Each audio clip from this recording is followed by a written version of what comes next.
verso 7. Mientras ellos se iban, comenzó Jesús a decir de Juan a la gente: ¿qué salisteis a ver al desierto? ¿Una caña sacudida por el viento?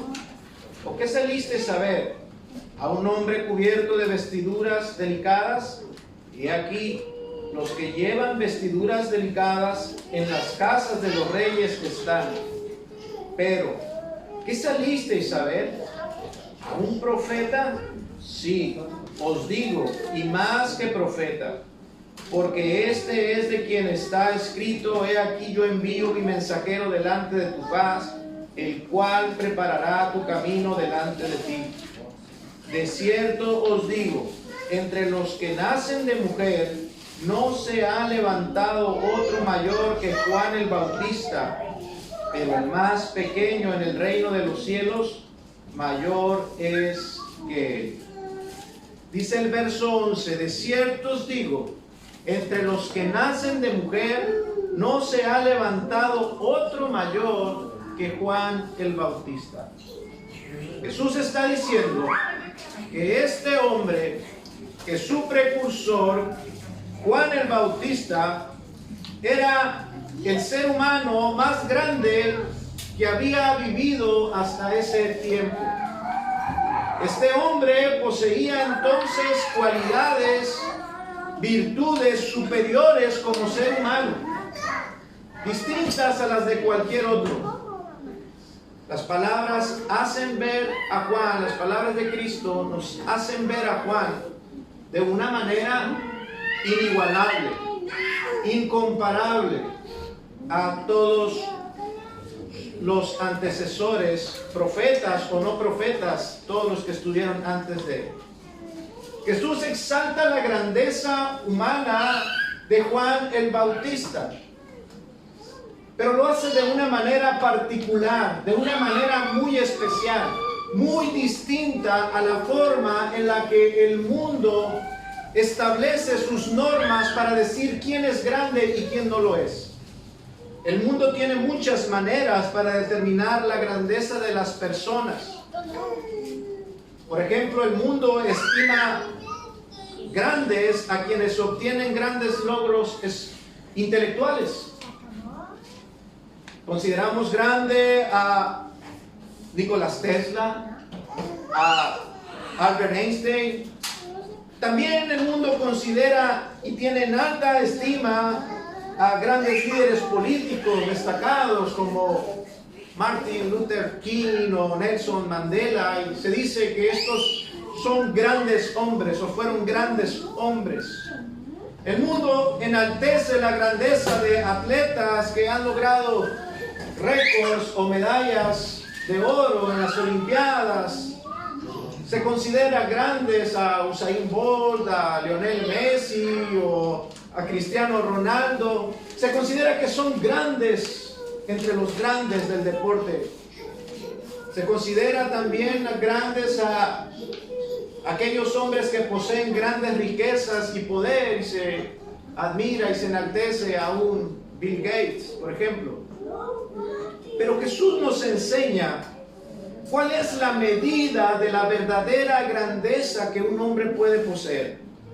Jesús nos enseña que la medida de la grandeza de un hombre no se mide por las riquezas ni se mide por sus grandes logros. La verdadera grandeza de un hombre se mide por la lealtad de su corazón y por la humildad de su alma. Hoy vamos a ver, a través de estos versículos, seguimos hablando de Juan el Bautista. Vamos a ver tres características de la grandeza de Juan el Bautista. Tres características de la grandeza de Juan el Bautista. La primera característica de la grandeza personal de Juan es su habilidad para reconocer su debilidad y vencer sobre ella. Juan poseía la habilidad para reconocer su flaqueza, su debilidad y vencer finalmente. Muchas personas no son capaces de reconocer sus debilidades. Muchas personas no tienen la virtud de reconocer sus flaquezas, porque escuche, reconocer nuestras debilidades no nos hace más débiles, nos hace más virtuosos. Muchas personas no tienen esa virtud. Estas personas siempre están tratando de tener una apariencia de fortaleza. Y esas personas no son grandes delante de Dios. Siempre pretenden saberlo todo y por lo tanto, como lo saben todo, estas personas creen que tienen la capacidad para resolver cualquier problema o cualquier adversidad. Pero eso no es grandeza. Eso es necedad. Eso es soberbia. Eso es orgullo ante los ojos de Dios. Jesús reconoce en Juan la habilidad para poder evidenciar su debilidad y no ocultarla. Las Escrituras nos dicen que Juan el Bautista fue lleno del Espíritu Santo desde el vientre de su madre. Las Escrituras nos dicen que él vivió lleno del Espíritu Santo y que él vio descender al Espíritu en el bautismo de Jesús. Juan también escuchó a Dios Padre declarar que Jesús era su Hijo amado. Juan vivió experiencias maravillosas, lleno del Espíritu Santo desde el vientre. Vio al Espíritu Santo, escuchó la voz del Padre. Juan sabía que Jesús, ese Jesús a quien predicó, estaba haciendo milagros. Juan sabía que no estaba equivocado en su mensaje. Sin embargo, como ya vimos en los versos anteriores, la semana pasada, debido a las circunstancias difíciles, debido a que tenía un conocimiento incompleto y debido a que sus expectativas no se estaban cumpliendo como él esperaba, Juan tuvo dudas. Juan dudó.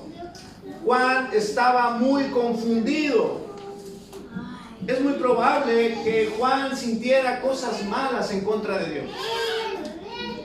Es muy probable que Juan, en esa situación, él se sintiera traicionado por Jesús. Estaba en la cárcel, recordamos, y esa situación difícil lo hizo dudar, lo hizo tener pensamientos que en otro momento nunca tuvo.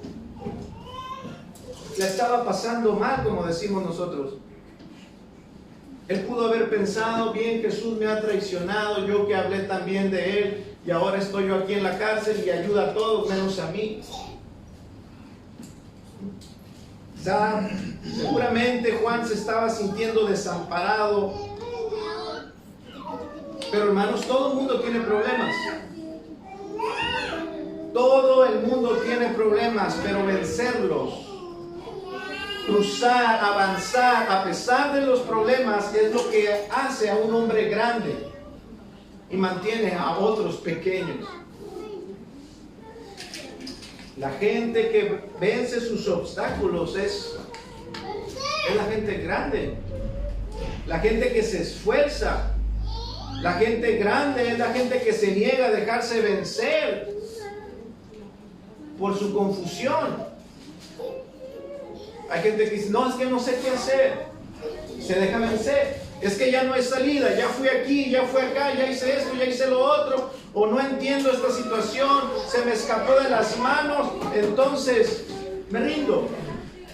No, la gente grande no se doblega ante la confusión. Si su situación es una situación de desventajas, donde él se siente tan pequeño y todo tan adverso, no se deja vencer. La gente grande no se detiene por los obstáculos que están en el camino. Juan el Bautista tenía estas características de grandeza. Juan estaba en un terrible momento de confusión y de dudas. de sentimientos difíciles. Juan no podía disipar por sí mismo todas las dudas que tenía. No podía. Ya no podía. Él, como a veces nos podemos sentir algunos de nosotros en medio de la adversidad, tenemos tanta confusión y no nos llega un punto donde tenemos que reconocer: no puedo por mí mismo resolver toda la confusión que traigo en mi mente o en mi corazón.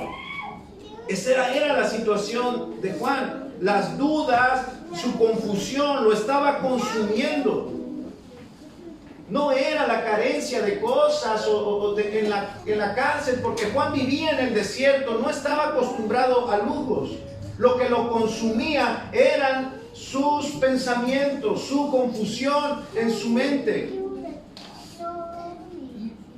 Así es que entonces no se quedó con los brazos cruzados. Él hizo algo indispensable para poder vencer ese obstáculo que estaba enfrentando. ¿Qué hizo? ¿Cómo se resuelve una duda, una confusión? Es lo que yo le digo a mi hijo: ¿tienes dudas? Pregunta. ¿No sabes cómo se hace? Pregunta. Pero no te quedes con la duda, porque fracasarás, reprobarás, no saldrás exitoso en ese examen, no tendrás el éxito. Así es que Juan hizo algo que es indispensable para vencer el obstáculo de la duda, y fue, hermanos, primeramente reconocer su debilidad ante sus propios discípulos. Qué difícil es para un corazón orgulloso, soberbio, poder decir: no sé.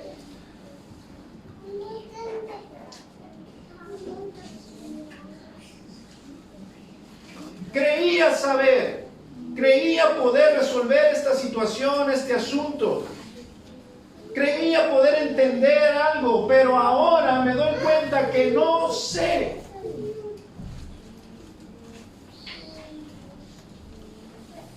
Se dice fácil, pero esta virtud de reconocer nuestras debilidades es de gente grande.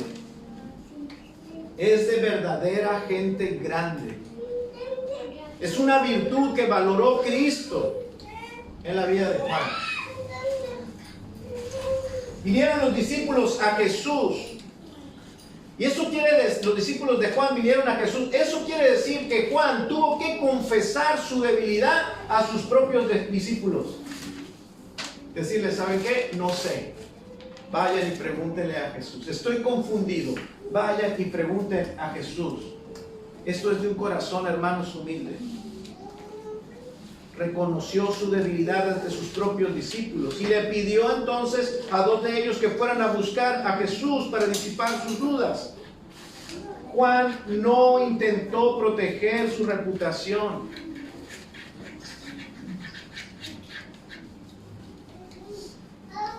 Pensamos a veces que proteger una imagen, como hablamos en la mañana de la hipocresía, ¿verdad? Pensamos a veces que mantener una fachada, una máscara, eso es, si logramos mantener esa fachada de pie durante toda nuestra vida, entonces podremos decir: tuvimos éxito. Eso no es éxito. Eso no es grandeza. Eso no es grandeza. Si logramos proteger nuestra reputación,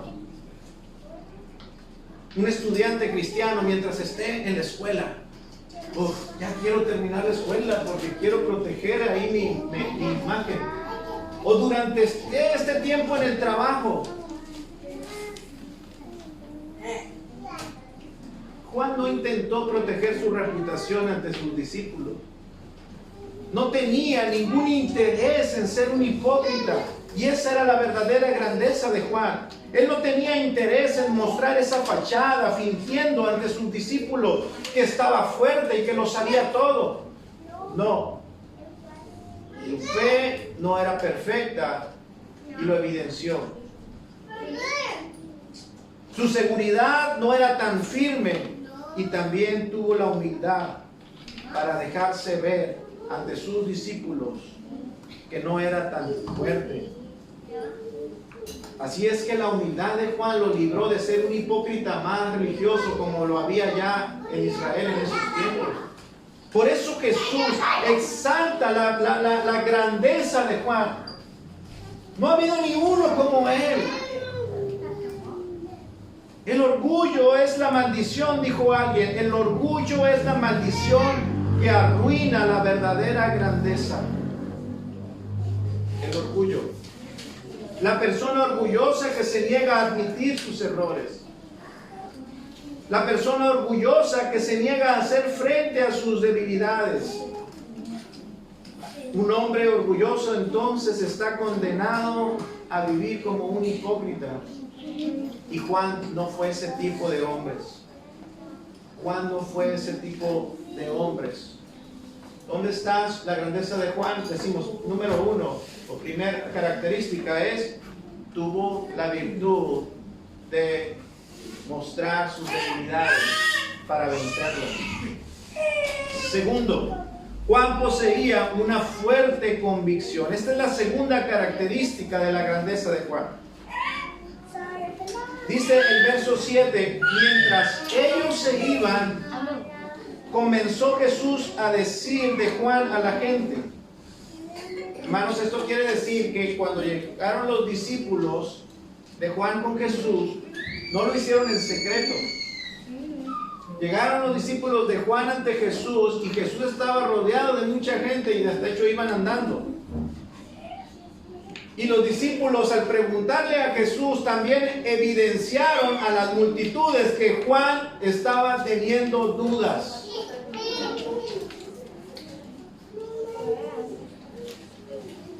Ahora imagínense qué pasó con las multitudes. Recuerden que el pueblo de Israel admiraba mucho a Juan. Le tenían como un verdadero profeta. ¿Qué pasó con esas personas que escucharon que Juan estaba dudando? Que aquel predicador valeroso del desierto ahora estaba admitiendo que tenía dudas sobre Jesús y lo estaba haciendo públicamente. El pueblo que miraba a Juan como un profeta ahora se estaba confundiendo. Juan, el profeta, está teniendo dudas sobre si Jesús es el Mesías. Entonces, lo que él dijo de que era el Cordero de Dios y todo lo que él dijo sobre él, ya no es tan seguro. Quizás Juan no era tan confiable como creíamos. Quizás su mensaje no era tan verdadero. Así es que las palabras que Jesús va a dar a continuación es para calmar, para aquietar todas esas inquietudes de la gente, haciéndoles las siguientes preguntas. ¿Qué saliste a saber al desierto?, les pregunta Jesús a la gente. ¿Qué salieron a ver al desierto? ¿Una caña sacudida por el viento? Una caña, la caña a la que Jesús se refería, eran las cañas que crecían en las orillas del río Jordán. Esas varitas que salen del río, aquí también tenemos, usted va a cualquiera de los canales, unas varitas que salen ahí, y cualquier vientecito se sacude, se hacen de aquí para allá, y se hacen así. El río Jordán abundaba en ese tipo de cañas que eran ligeras y flexibles, que se mueven de un lado a otro. Así es que una caña sacudida por el viento es una figura de inconstancia o de inseguridad. Así que lo que Jesús les está diciendo, el hombre que vieron predicando en el desierto, aquel que vieron bautizando en el desierto, ¿era alguien inseguro e indeciso? ¿Eso fue lo que ustedes vieron? Están dudando de Juan. Pero Jesús exalta su grandeza a través de esta virtud. Juan no era inseguro. Juan no era un hombre indeciso. La gente sabía que Juan no temblaba como esas cañas. Esa generación de israelitas no habían conocido a Juan como un hombre débil. De hecho, lo admiraban por sus convicciones firmes. Él solo se enfrentó a los poderosos, a los escribas, a los fariseos, a los seduceos. Por sus convicciones, decíamos la semana pasada, por sus convicciones, por su firmeza, estaba preso por haber señalado a Herodes, ¿recuerdan? De hecho, la firmeza de Juan era tan grande que las personas llegaron a pensar algunos que Juan era el Mesías. Juan no era una caña sacudida por el viento. Juan tuvo de hecho muchas oportunidades de fingir ante la multitud y de ganarse el apoyo de los poderosos. Recordemos que los religiosos se acercaron a Juan para ser bautizados. Venían a Juan para ser bautizados. Usted piense, por favor, ¿qué intención tenían esos hombres al venir a Juan para ser bautizados? En el capítulo 3, verso 7 de este mismo evangelio, veamos lo que Juan les dice cuando se acercaron.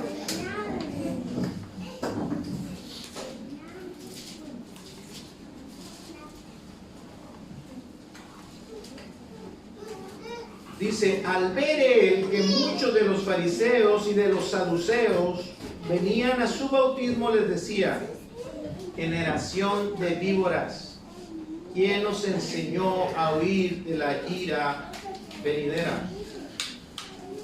Juan, como profeta, sabía que sus intenciones a venir a bautizarse no era para agradar a Dios, sino para dar una buena impresión ante todas las demás gentes que estaban ahí.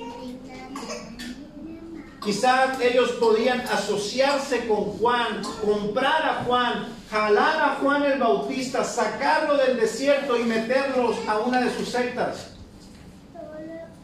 Y así las gentes se vendrían también. Juan tuvo oportunidad de ser un hipócrita y de tomar el favor de estos poderosos, pero no lo hizo. No era una caña que iba de aquí para allá. Él tenía una fuerte convicción en su llamado y lo que estaba haciendo. Si Juan hubiera sido un poco más blandito con ellos, si Juan hubiera sido menos sincero con ellos, pero les dijo generación de víboras. ¿Quién nos enseñó a huir de la ira venidera? Si él hubiera sido más blandito, quizás hubieran tenido el apoyo de alguna secta de ellos. Pero no lo hizo, los confrontó con su pecado y los señaló como hipócritas. Juan no era una caña que se movía de aquí para allá. No era alguien que decía algo ahorita y luego se arrepentía. Y luego volvía a decir lo que dijo antes y luego se volvía a arrepentir. No. Juan no era como esa caña que mueve el viento de un lado a otro. Un hombre que se mueve al compás del viento. Un hombre que cambia de opinión y que mañana, ahorita cree una cosa y mañana cree otra cosa. Es una caña. Pero Juan el Bautista estaba muy lejos de ser así, flexible. Hermanos, la iglesia en nuestro país, no sé el contexto en otras partes del mundo, pero la iglesia en México necesita ministros y cristianos, también no solo ministros, sino una membresía que tengan este tipo de convicciones firmes como las tuvo Juan. Hoy se habla tanto del amor y de la misericordia que ya no hablamos, ni siquiera nos acordamos de que Dios es un Dios justo y es un Dios santo. Rara vez escuchamos un sermón donde se señale lo que está mal. Rara vez se escucha un sermón donde se predique la necesidad de arrepentimiento. La iglesia ha perdido sus convicciones. Los cristianos ya no son de convicciones firmes. Sí inician su cristianismo viendo las cosas que están mal, creyendo lo que está mal, pero después de un tiempo se enredan con el mundo. Empiezan a escuchar a nuevos predicadores modernos y empiezan a cuestionarse si lo que creyeron una vez era verdad. Y dejan de llamar pecado, de considerar pecado lo que es pecado, lo que la palabra de Dios dice que es pecado. Y se empiezan a abrir. Se sacuden, no se mantienen, se sacuden. No son pocas las personas que yo he visto así. No estoy hablando de esta iglesia ni de uno de ustedes. Estoy hablando del cristianismo en nuestra ciudad. Cristianos que empiezan muy celosos de la palabra y de la verdad de Dios, pero con el tiempo se diluyen, se venden.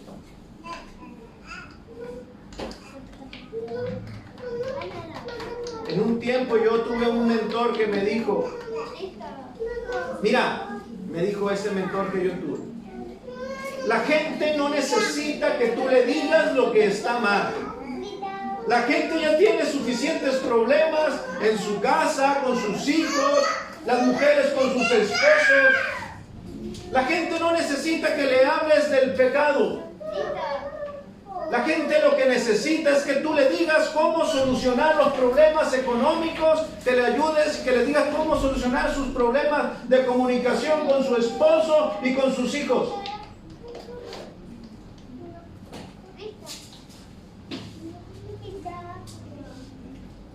Cuando el mentor me dijo eso, encendió una alarma en mí. Este hombre es un cobarde. Este hombre es un cobarde. No tiene convicciones.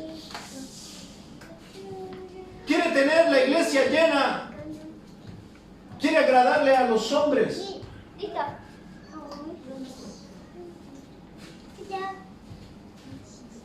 Pero nosotros debemos de ser de convicciones firmes.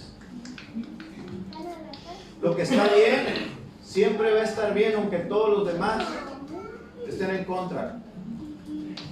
Y lo que está mal, siempre estará mal, aunque todos los demás estén a favor.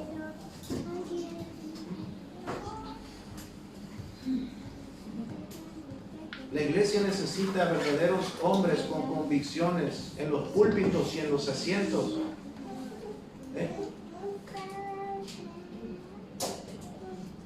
Necesitamos orar y pedirle al Señor lo que pedían los primeros cristianos: concede a tus siervos que con todo denuedo prediquemos tu palabra, con valor, porque se requiere valor, como lo tuvo Juan el Bautista. Eso es verdadera grandeza.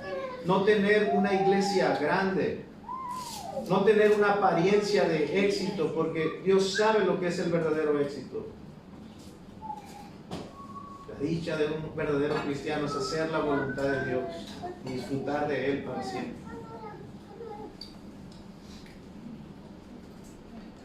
Con la siguiente pregunta que tenemos en nuestros textos, Jesús muestra la tercera característica de la grandeza de Juan, y es su abnegación.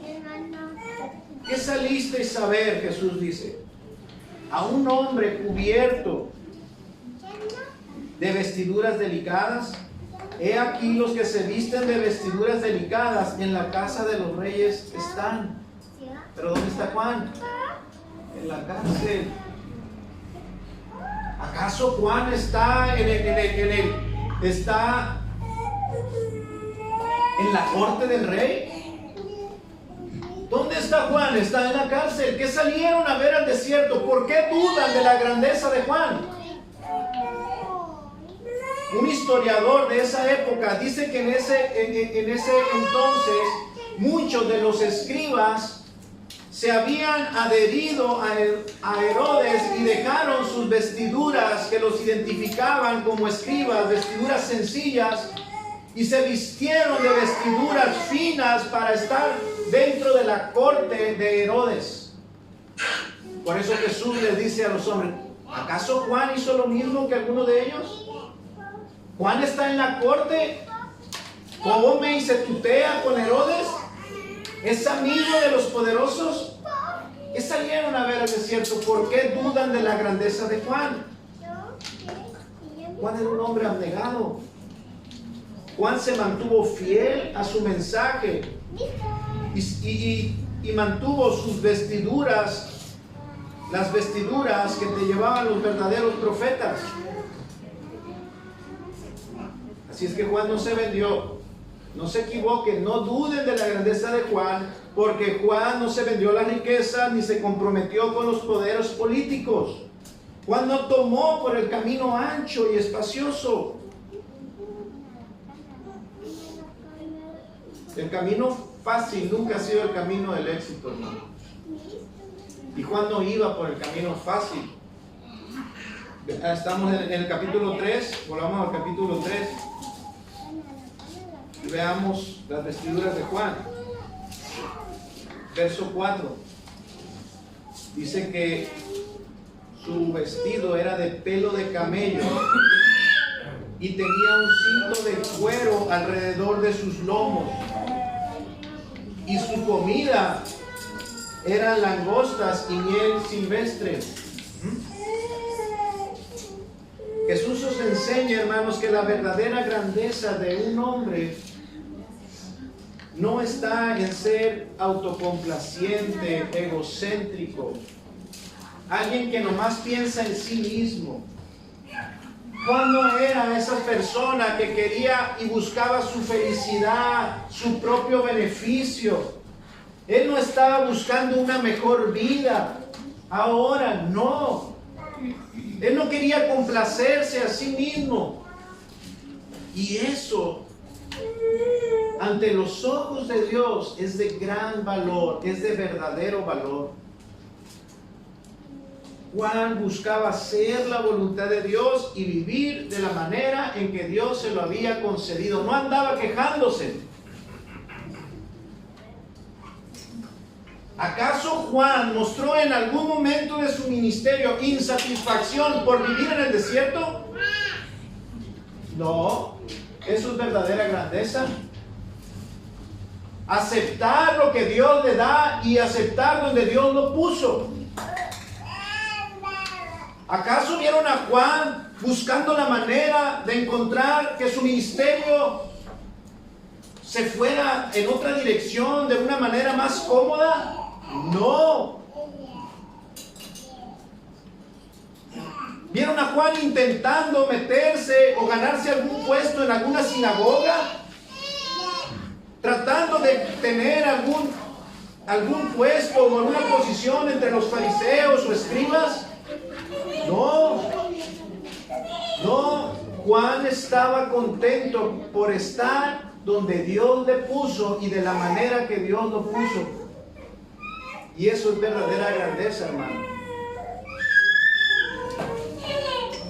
Dios lo puso en el desierto como un profeta y Juan aceptó y no renunció a eso. Juan fue vestido como un profeta y aceptó el ser vestido durante toda su vida como un profeta.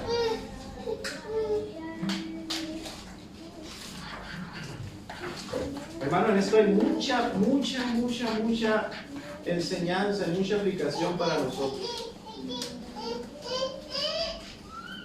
La verdadera grandeza no está en las cosas que obtenemos o los resultados que nosotros queremos para estar más cómodos o ser más felices. La verdadera grandeza está diametralmente opuesto a eso. La verdadera grandeza es estar satisfecho con Dios, con lo que Dios nos ha dado, lo que Dios nos ha concedido.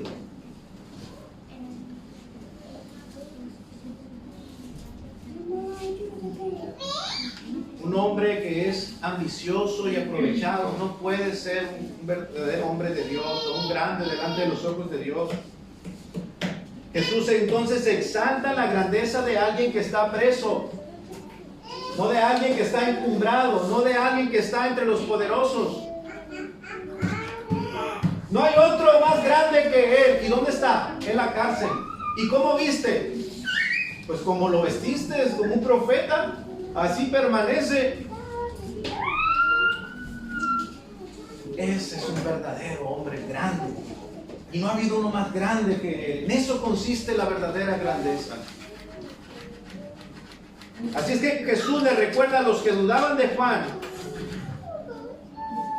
Jesús le recuerda que Juan nunca les dio evidencias de tener un corazón mundano. Le recuerda que la abnegación que Juan tenía demostró que él no tenía deseos por riquezas ni poder. Y eso es verdadera grandeza.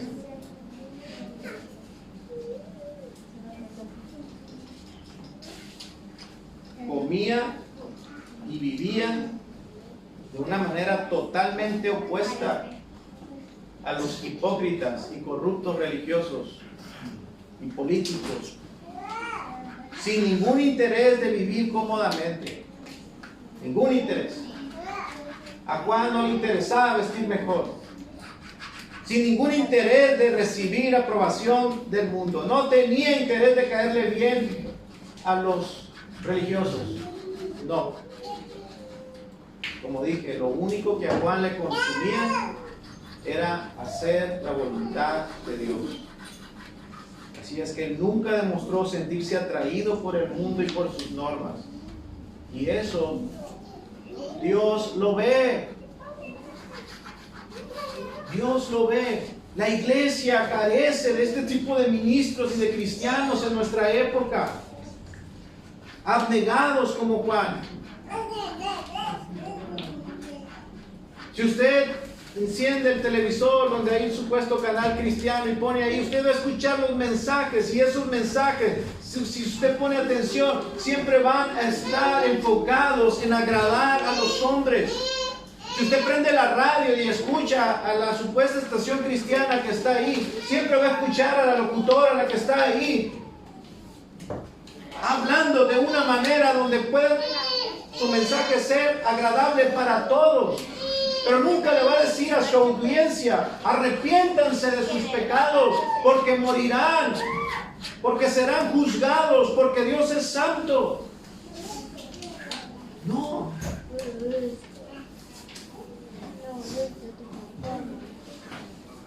La meta de los pastores y de las iglesias, tristemente, hoy es aumentar su membresía como si fuera su única meta. Llenar sus iglesias cada domingo. La iglesia en México, en lo general, no estoy hablando en lo particular, en lo general podemos decir que se ha vendido al mundo. Se han despojado de sus vestiduras de profeta, de la ropa que Dios le ha dado, y se han vestido del mundo.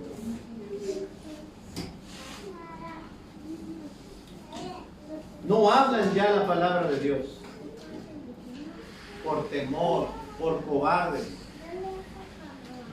porque lo que quieren es hacerse de más riquezas, o de más fama, o de más prestigio.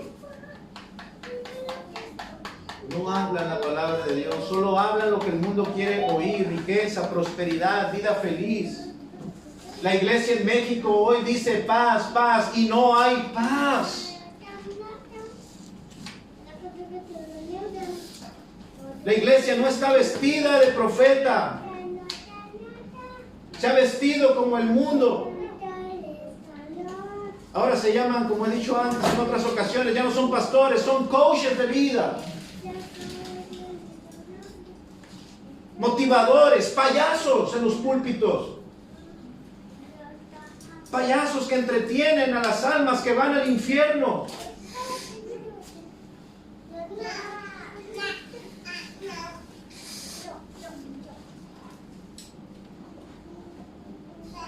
Ya no tienen los mismos intereses que los apóstoles. Ya no pueden decir, como decía el apóstol en Gálatas 1:10, ahora pues procuro la aprobación de los hombres o de Dios. o pretendo agradar a los hombres? Porque si la iglesia respondiese esa pregunta en este tiempo, la iglesia tendría que responder: estoy queriendo agradar a los hombres.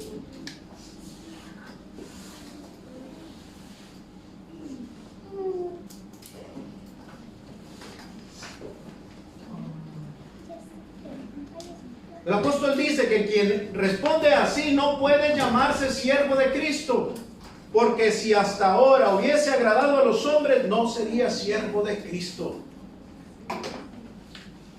La iglesia ha dejado de ser iglesia.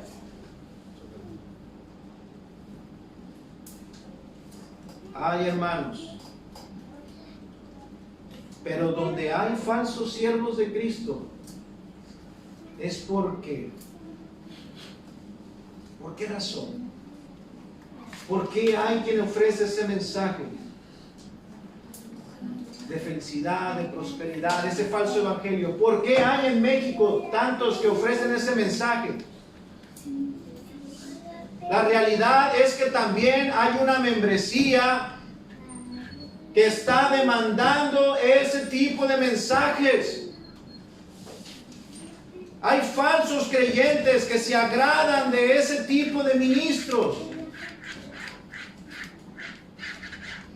La iglesia necesita no solamente ministros abnegados, sino también necesita cristianos abnegados como Juan.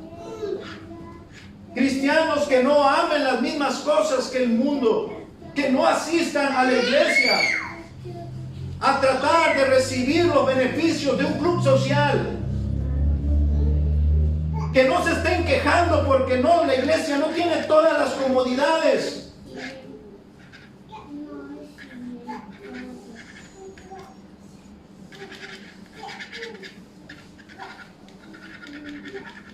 Necesitamos cristianos abnegados. Cristianos que no estén demandando sermones que duren 15 minutos. Cristianos que no estén diciéndole al pastor: ay pastor, ¿cómo tardó usted este domingo?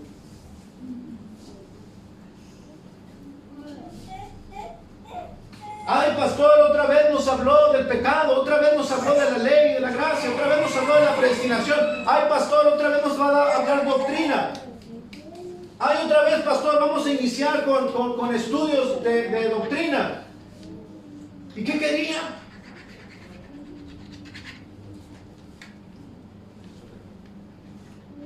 Cómprese un libro de Carlos Cuauhtémoc Sánchez o de algún otro motivador y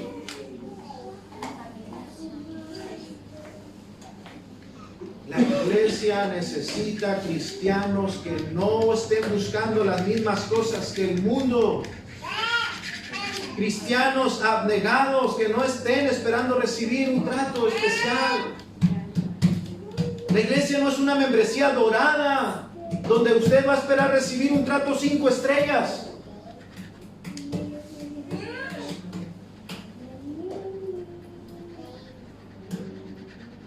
Y así se lo venden. Así le venden el cristianismo en muchas iglesias en esta ciudad. Ven a nuestra iglesia y te reciben con un kit, con un jaboncito, con un sticker de que dice el nombre de su iglesia, con un champucito, un jabón, no sé, y le dan su kit de regalo en la entrada. Pásele, siéntese y présteme, yo le cuido aquí un cafecito. ¿Ven? Tenemos esta área para cuidar a sus niños, usted no se preocupe por ellos, vengan para acá. Déjenos su dirección, va a ir un equipo de aquí de la iglesia a limpiarle la banqueta de su casa, alguna cosa que se le ofrezca. Haga esta oración y le vamos a dar, esta es la membresía, esta aquí es la membresía. Bienvenida a la familia de Dios.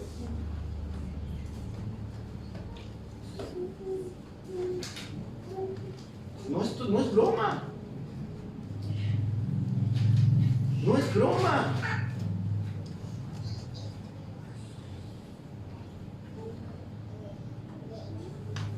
La iglesia en México necesita una membresía abnegada, dispuesta a vivir como iglesia. una membresía que esté enfocada, como lo estaba Juan, en una sola cosa, en cumplir su propósito.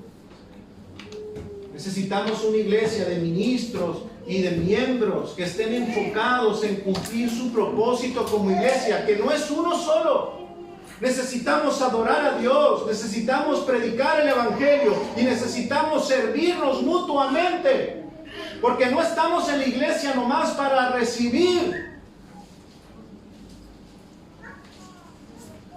sino para servir, siendo abnegados, dando nuestra vida al ministerio, al servicio de la iglesia. Y eso no es solamente del pastor, sino de todos y cada uno de nosotros. La iglesia necesita miembros que los consuma ese mismo celo de hacer la voluntad de Dios en la tierra.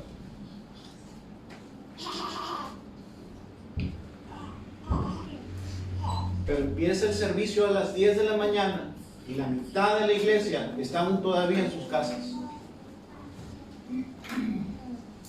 Arrepiéntanse. Arrepiéntanse. Termina la predicación, es el tiempo para compartir, edificarnos mutuamente, y se regresan a sus casas a ver la televisión, a acostarse, abandonando el día del Señor. Arrepiéntanse.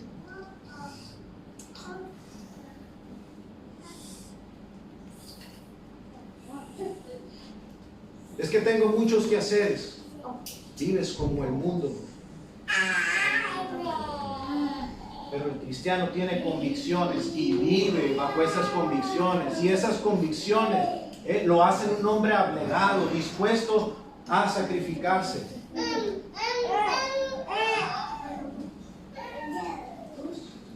Lo siento si este mensaje se ha tornado un poco... No lo siento nada.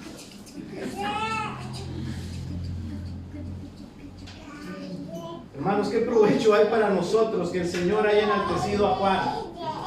¿Qué provecho hay para nosotros? Yo me hacía esa pregunta, y este mensaje aquí, el Señor está enalteciendo a Juan, pero está hablando de Juan.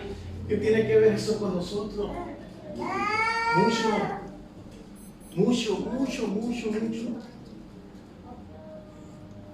Porque con esto yo me doy cuenta que Jesús tiene mucho interés, no solo en lo que sabemos, sino en cómo nos conducimos, en cómo vivimos. Jesús no exaltó a Juan por la gran revelación que él tuvo, exaltó a Juan mostrando sus virtudes de su conducta. A Dios pone atención en cómo vives. Para Dios es importante la manera en cómo vivimos, cómo estamos viviendo. ¿Cuál es nuestra conducta? ¿Cuál es nuestra forma de vivir? No de lo que yo sé. ¿Qué provecho tiene esto para nosotros? Mucho. Porque a través de este mensaje yo me doy cuenta que Dios se complace de nuestros esfuerzos, de nuestros sacrificios. Que nada de lo que hacemos queda olvidado por Jesús. Que nada de lo que hacemos en nuestro servicio a Dios queda olvidado.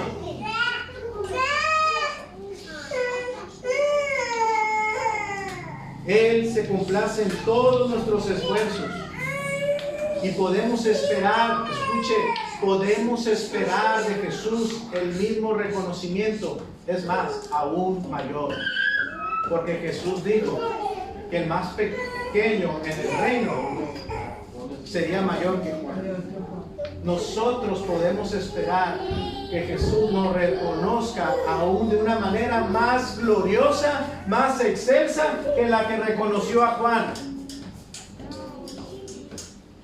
Pero tenemos que vivir de esta manera, hermanos. Tenemos que vivir de esta misma manera, con convicciones, siendo abnegados, reconociendo nuestras debilidades, no tratando de ser hipócritas, reconociendo nuestra debilidad. Vaya, vea el capítulo anterior, capítulo 10, verso 32, ya voy a terminar. ¿Qué provecho tenemos nosotros con esto?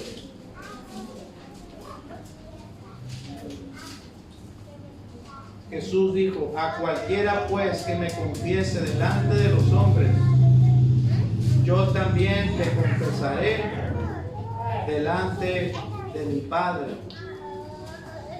Jesús confesó y dio testimonio y defendió a Juan ante los hombres. Nosotros también podemos esperar que a pesar de nuestras debilidades, nosotros también podemos esperar que a pesar de nuestras flaquezas, Jesús se acuerde de nosotros y reconozca y salga a nuestra defensa y dé testimonio de nosotros. Los que hemos creído y confesado en Él como el Salvador, como lo hizo Juan, nosotros también podemos esperar que Cristo dé testimonio de nosotros ante el Padre, ante el mundo, ante los ángeles. Y eso Jesús lo hará. Él testificará de mí y de ti si has creído delante de su Padre, aunque hayas tenido debilidades y mostrado dudas, aunque no hayas sido perfecto, pero si creíste en Cristo y te mantuviste fiel como Juan y viviste como Juan en abnegación, en entrega, en humillación, podemos esperar que Jesús salga por nosotros ante el Padre y hable a favor de nosotros. Lucas 12:8, vaya Lucas 8. Lucas 12:8.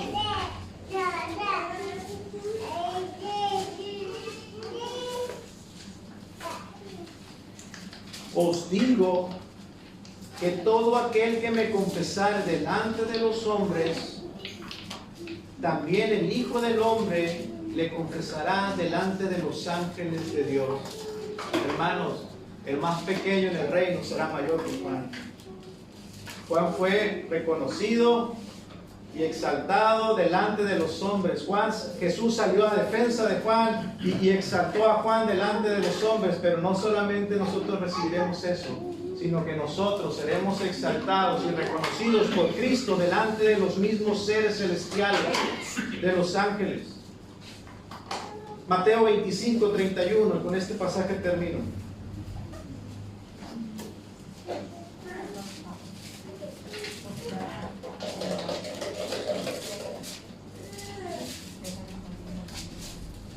¿Qué de beneficio hay en este mensaje para nosotros? Si está hablando de Juan, bueno, mire, cuando el Hijo del Hombre venga en su gloria y todos, ¿quiénes? Los santos ángeles con él, entonces se sentará en su trono de gloria y se sentarán reunidas delante de él todas las naciones de la tierra, todos los hombres, todos los ángeles, todos los hombres, y entonces apartará los unos de los otros, como aparta el pastor las ovejas de los cabritos, y pondrá las ovejas a la derecha y los cabritos a la izquierda. Entonces el rey dirá a los de su derecha: venid, benditos de mi Padre, heredad el reino preparado para vosotros desde la fundación del mundo. Él dará testimonio de nosotros.